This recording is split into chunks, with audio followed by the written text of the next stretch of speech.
Well, welcome to my guest, Brandon. I feel very privileged and honored to be interviewing my very own CEO, someone who I admire and respect tremendously. Um, Brandon, you started Weave, you were there from the beginning, so I'll let you take over the history, but I'd love for you to give us a background on Weave, your entrepreneurial spirit, all of that jazz. Okay, happy to do that. And before I start that, Casey, I am super glad to have you on the team. So I have always been a big believer that people that are talented and driven, they have choices. Weave was not your only choice of where you could have worked, but you chose Weave. And so I'm grateful for that. Thank you. And I Yeah. love what you're working on. So thank you. Yeah. I've never been in a work environment that I've enjoyed more. Got a great boss, a great team, a You're great doing a great job kissing product. up on a recording. Is my nose brown? I don't know. I can't see through the Zoom call. So, I mean it sincerely. yeah, and I do too. All right. So some of the backstory on Weave. So Weave wasn't the first company that I started. The first company I started was a scheduling service for dental offices back in 2008. Yes. And it was like a month after I started it, I reached out to my brother and recruited him to come over and help me with the scheduling service. Well, so back up even a little bit further. Where were you at before then, and what made you decide to take the leap to start this company? Yeah, that's a good question. So I had actually spent the 6 years before that doing door-to-door sales. Okay. And the very first summer, I was selling satellite TV. And my very first summer, I was the worst sales rep in the company. I quit 3 different times, but there's just this drive in me that if I see somebody else doing something, then I can do it too. So I literally looked at the other sales reps and just thought, you're not better than me. Like, how are you selling accounts and I can't? That competitive spirit. Exactly. So I would quit on a Friday. I'd take the Saturday off because normally we worked on Saturdays. And then I'd show back up on Monday and my boss was like, what are you doing here? I thought you quit. And so some of my entrepreneurial drive, started back with that. And my second summer, I was the top sales rep because I just kept trying to get better and better and better. I studied up on the competition a ton, created my own notebooks on how to sell against the competition. I became the expert on the products that I wasn't selling, but I was selling against. Yeah. And so I spent 6 years doing door-to-door sales, eventually recruiting teams, building teams, managing them, and trying to help them go out and sell.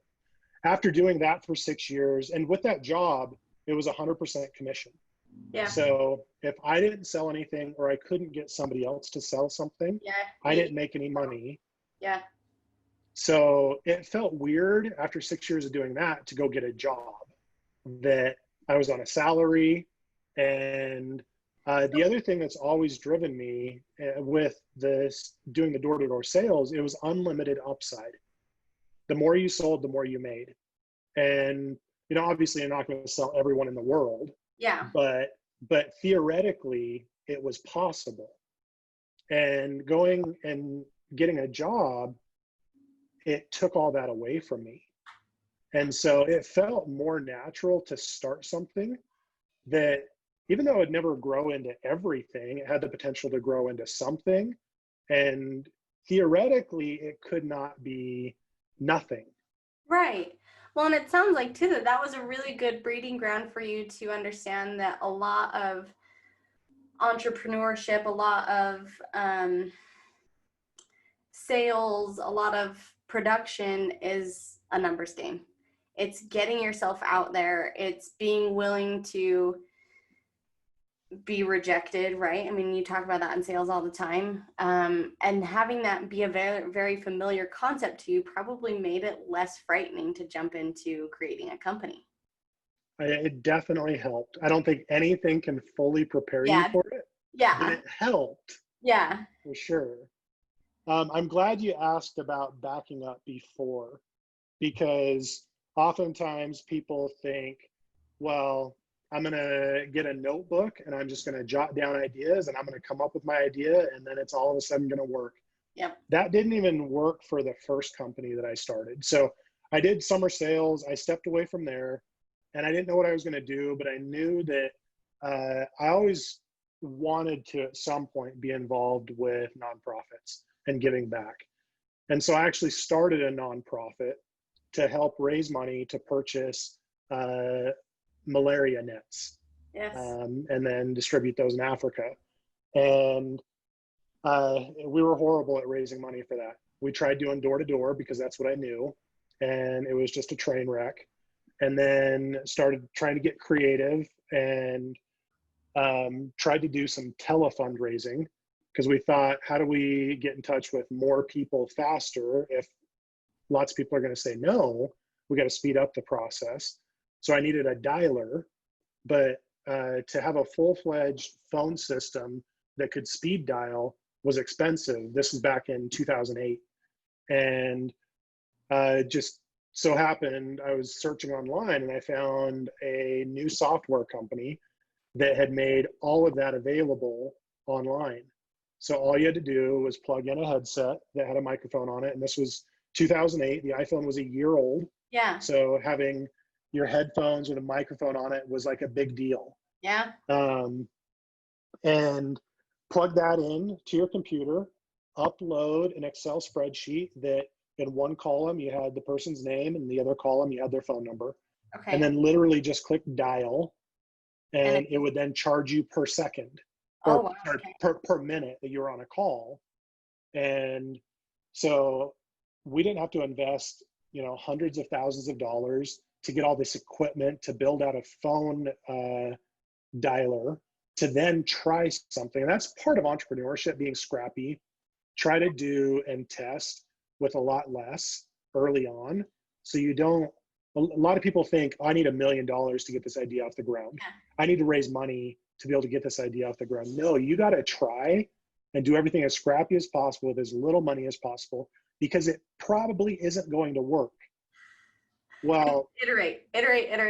Exactly. If we had invested a bunch of money into building a dialer or purchasing a dialer to try to telefundraise, it ended up not working, even with that software company. Yeah. So we couldn't raise money, but I had found this software company and I was like, hey, I just need something to sell. I can now call people, much more quickly. I could then train other people and get them calling. We can use this software company and do that. And so through the process of trying to figure out what to sell, I ended up thinking about, well, I had always been interested in the dental industry. My mom's a hygienist. Yeah. I grew up around dentistry. I had friends whose parents were dentists. And so there was one point that I wanted to be a dentist. I took a preview to dentistry class at BYU in college. And after shadowing a dentist for 4 hours, I decided there's no way I want to be a dentist. But the business was interesting. And so came across the idea of scheduling appointments for dental practices. And when I heard of someone that was scheduling appointments from home for the dentist that they worked for, I thought, well, we can just upload that list of phone numbers and the person's name into this dialer, and we can call really fast. And then we can get a bunch of other dentists, because if they've got these lists of unscheduled patients, someone needs to call them. And it's a sales job. If I'm trying to get you to come back into the dentist, it's a sales job. Right. And I'm good at sales. You look at padding their schedule and making sure that they're being efficient with every single minute they're in the office. How valuable is that? Exactly. So that was the first company really that I started. And it was about a month into that I was like, I need some help. So I reached out to my brother and he joined, and we thought we were going to ride off into the sunset. We thought this company is going to be huge. Every single dental practice in America is going to sign up for this. And, you know, it didn't work out that way. But what it did was it gave us intimate knowledge of an industry, and we were able to create a perspective that other people didn't have. So over the course of a few years, we had called and spoken with hundreds of thousands of overdue patients in dental practices across America.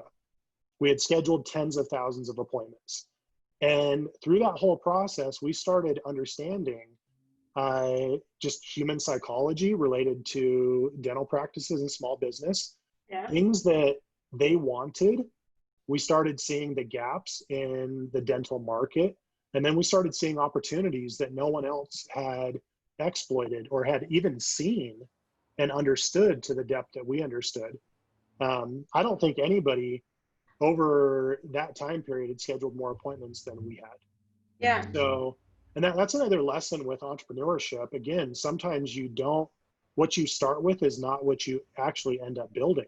Right. But it's also like the balance of allowing what you associate with your original creativity to morph the way it needs to, right? And to not take it personally that your original idea wasn't necessarily the solution that you thought everybody needed, but that you could pivot based on user feedback.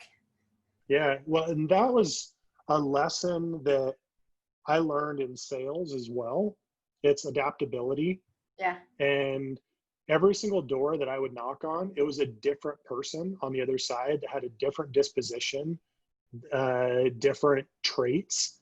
And I had to try to adapt so that they would want to talk with me. They'd feel safe to buy from me. And that same adaptability is required for entrepreneurship. Yeah. One of my favorite quotes is from Mike Tyson. And it's, everybody has a plan until they get punched in the mouth. And every entrepreneur gets punched in the mouth. So a lot of entrepreneurs will spend just countless hours planning out their business, but never actually launching, never getting the business off the ground and getting started. And so they plan. Then when they actually launch, all the plans change because you start getting real feedback. And that's when the adaptability comes into play. And I think that's what a lot of people are facing right now. When things change, you have to adapt. Well, I'd actually, on that note too, would like to go back to something that I feel like you really glossed over, and that was the fact that it was September 2008. The last big recession next to the one we're currently experiencing that America went through. You launched or were looking at starting a new business. We are in that same climate times 10, 20. It's. Yeah, everything's pointing that this recession is going to be much worse than that. And it could even be greater than the Great Depression. And so you were going through this entrepreneurial process in the middle of a recession, or at the beginning of a recession. On that vein of taking something and just acting on it, like letting yourself be in motion as you're working through your idea in the middle of a recession.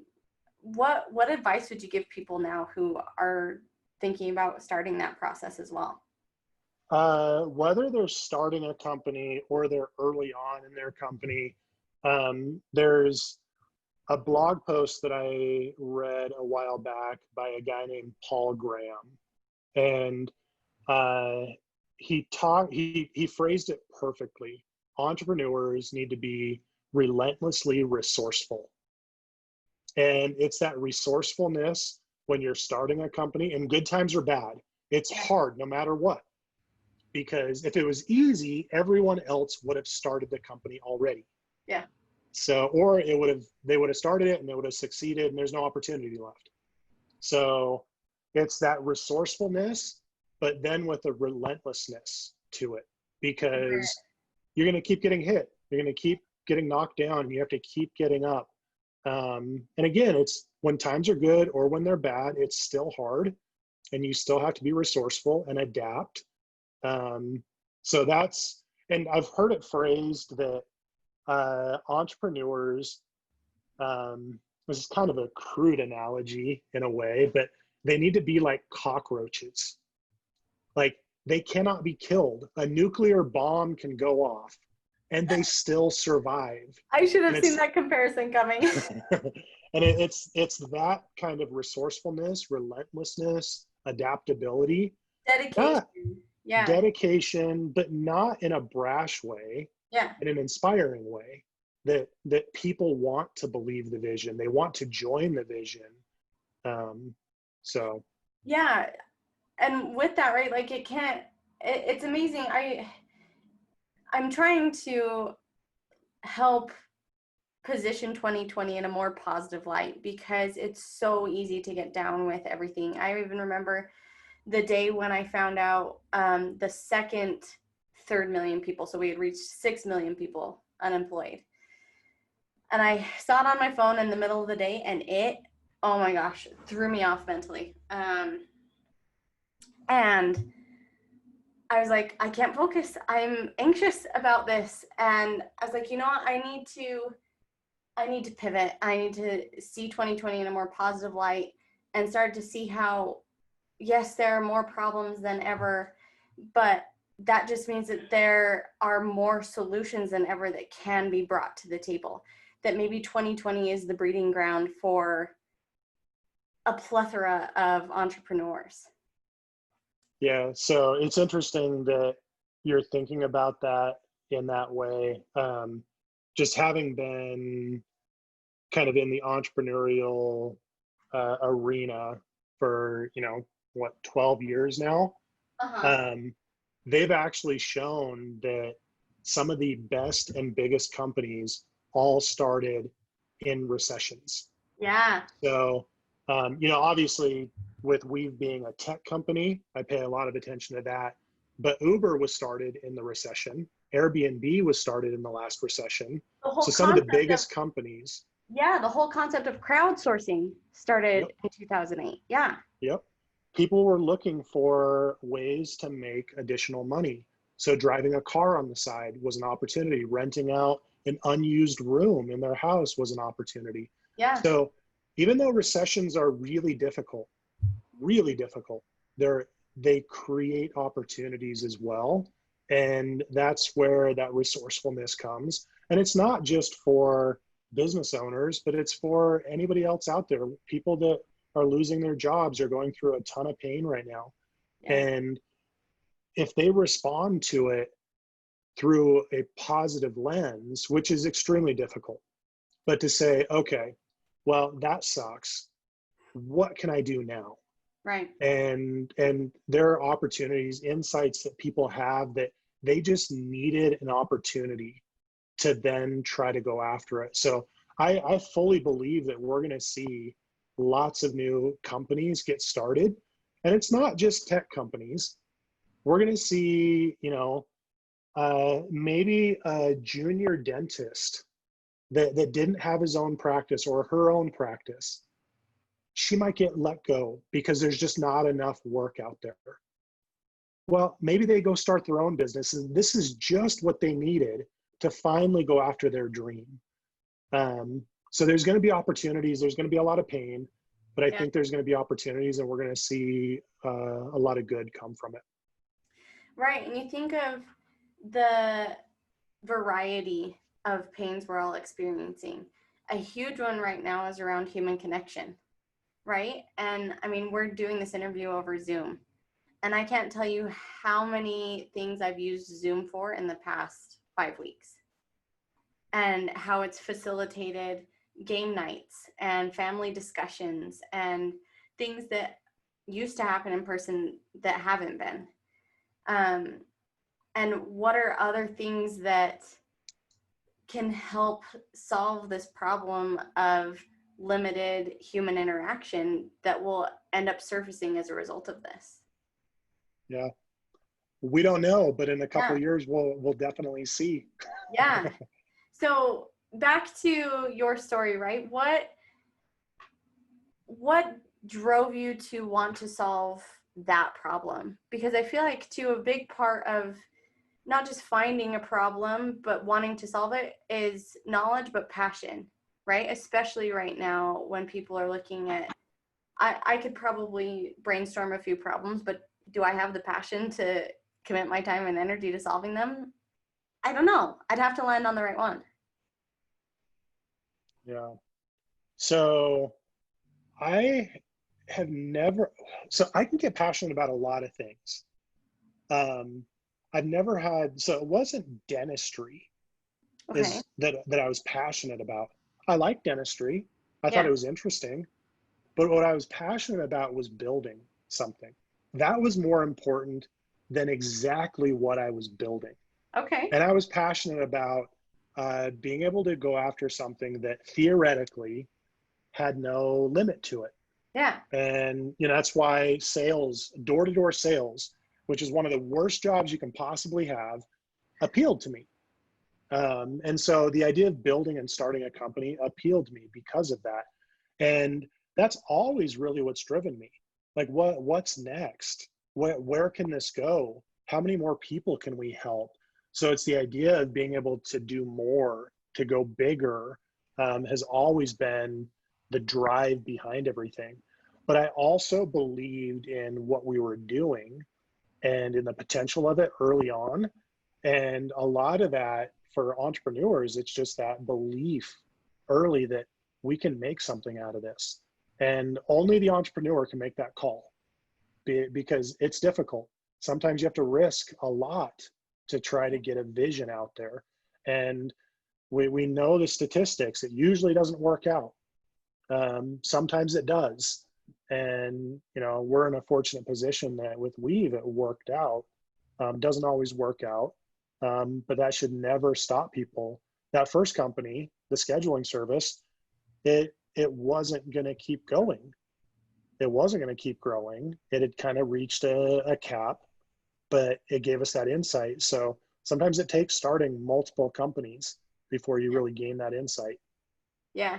I have a friend who, and I say this lightly because I know some people have pursued this path, but he was like, why would you get an MBA with a focus in entrepreneurship? Just start a business. You'll figure it out. That's the best education you could have when it comes to entrepreneurship. He just thought it was so backwards to go get a degree when starting a business could just provide you with all of that education anyway. Yeah, that's hilarious. I like that.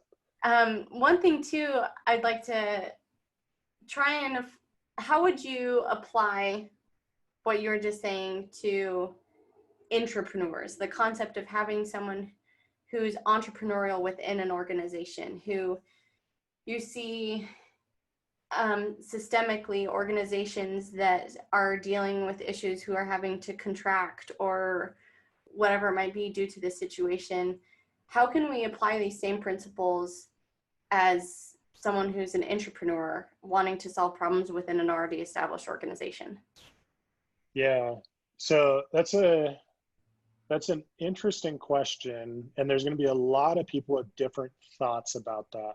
So one, it's really going to depend on the organization that somebody's in, if it's possible or not. Is it something that is part of the DNA of the organization, or are the leaders of the organization, your boss, your manager, or the CEO, is it their way or the highway? you Mm. know so a lot of that's going to depend on the organization that you're a part of. um, I'm a fan of what's called the side hustle. For those people that really just love building and they want to do stuff, but they also want the comfort of a job. Because ultimately, when you have a job, you need to do what the company tells you to do.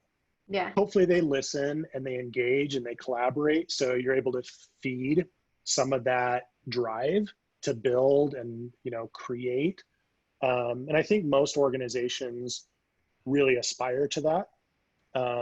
But some people, that passion to build is so big that, and maybe they have reasons why they can't go out and start something from scratch themselves, because maybe they've got a mortgage, they've got kids, they have these things that they can't just say, well, I'll figure it out later. And so that you start something on the side so it can feed that passion. But I would encourage more organizations to understand, if you don't build that into your company, you're going to have people looking for that elsewhere. Yeah. If it's a side hustle, totally cool. But they might leave your organization to go to an organization that gives them that capability. So instead of losing the good people, adapt your organization so the good people stay and they thrive. Yeah. Because there's a sense of freedom that comes with that, right? Or even ownership to say, with my own hands or mind, I figured that problem out, and was able to tackle it, turn around a solution. In fact, I was just reading a story today about one of my favorite radio networks, WNYC, and a producer there overheard someone talking about their elderly mother and how frustrated they were that their mom had to wait at a bus stop for who knows how long until the next bus came. And he could have just been like, okay, not my problem. But it just kept playing on repeat in his brain, and he figured out a way within a day. This is nuts to me. It wasn't even something he owned. Within a day, he figured out how to set up a toll-free number that could then be associated with a bus stop and do text to speech from the transportation's website of the schedule for the bus that will be arriving at that stop and how many stops away it is, blah, blah, blah. And even a year later, That's he ended up crazy. calling the same number and it still worked. Huh. And he turned it around within a day. And it's amazing and inspiring because of what you were talking about earlier, right? Of just moving. And that whether it's your problem to solve or not, say, instead of let's talk about it, or can I explain it to you or whatever, let's say, you know what, give me a week and I'll have something for you, right? Yeah. Yep. And entrepreneurship is really about problem solving. Yes. That's where the ideas come from. So for all the budding entrepreneurs out there, people that want to start companies, instead of looking for a company to start, look for problems to solve, Yeah. because that's where companies come from. So again, Airbnb, Yeah. the problem to solve was people need to make money, and they've got extra rooms. They have rental properties that they're paying mortgages on. Well, how do they make more money? Well, rent out the extra stuff that they have. And so these problems exist all over the place. And then it's identifying how to solve those problems. And that's where some amazing things come from. And it can be as simple as this old lady she was waiting at the bus station for too long. Yeah. It was a problem, but it turned out more people had that same problem. And somebody decided, I'm going to do it. I'm going to solve this problem. Yeah. That's super cool. Yeah. So right now, I like to end with 3 takeaways. Whether it's in the context of starting up during a recession or just moving, what would your 3 takeaways be for entrepreneurs today? Oh, 3 takeaways on the spot. All right. First, always be adapting. You're always going to have to adapt. So it doesn't matter if times are good, if it's a recession, or if times are great, you're going to have to adapt. So that'd be number 1. Number 2, if you've ever wanted to start something, do it now. So it doesn't matter if it's a recession or not.